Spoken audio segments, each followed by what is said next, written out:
Well, I'm going to go see Godzilla Minus One for the third time tonight. Probably going to be my last time. I'm pretty excited. And I'm so glad that the movie has been doing so well.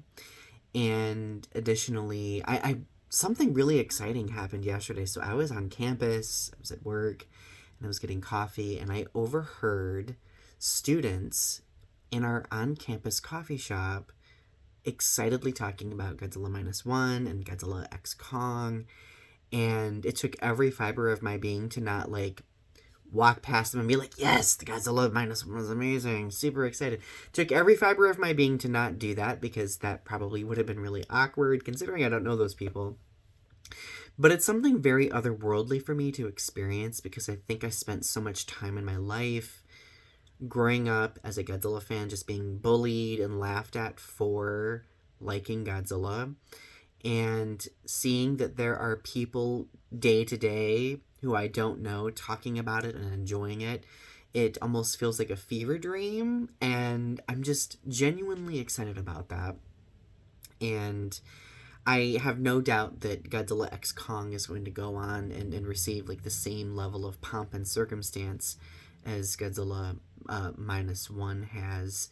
But I wanted to preface by this is a preface because I wanted to talk about something else specifically, and it has to do with some of the rhetoric that I've been seeing coming out of the Godzilla fandom.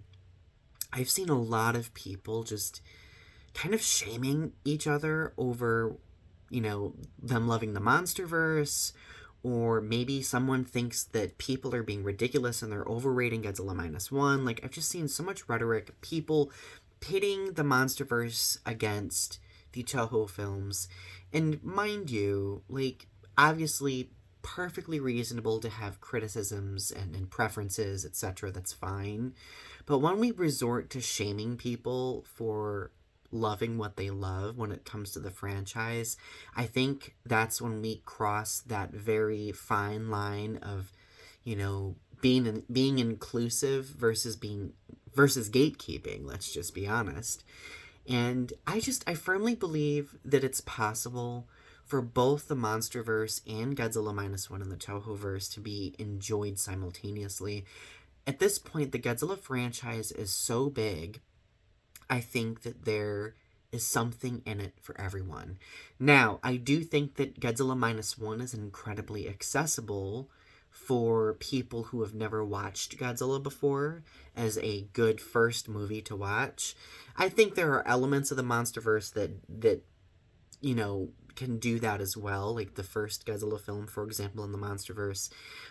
But obviously, it's a series of films, so like it's grown, the story has expanded, and I understand that some people are not entirely happy with what's happened with the MonsterVerse. I have my own qualms with the MonsterVerse, but that's not to say that I can't enjoy it, and it's absolutely not to say that I'm going to shame someone who does enjoy it. So I guess my point being, like, we are living in a huge Godzilla boom right now. There is a lot to enjoy. There's like the Monarch series, there's Minus One, there's the Godzilla X Kong film that's coming up, the shorts that we've been given. We've gotten so much, and I think there's something for everybody, and I don't necessarily think that we need to resort to any shaming or anything of that nature.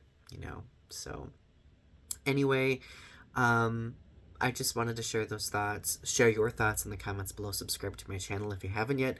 I will be doing a formal review of Godzilla Minus One, and I do have a few other videos in store regarding Godzilla Minus One.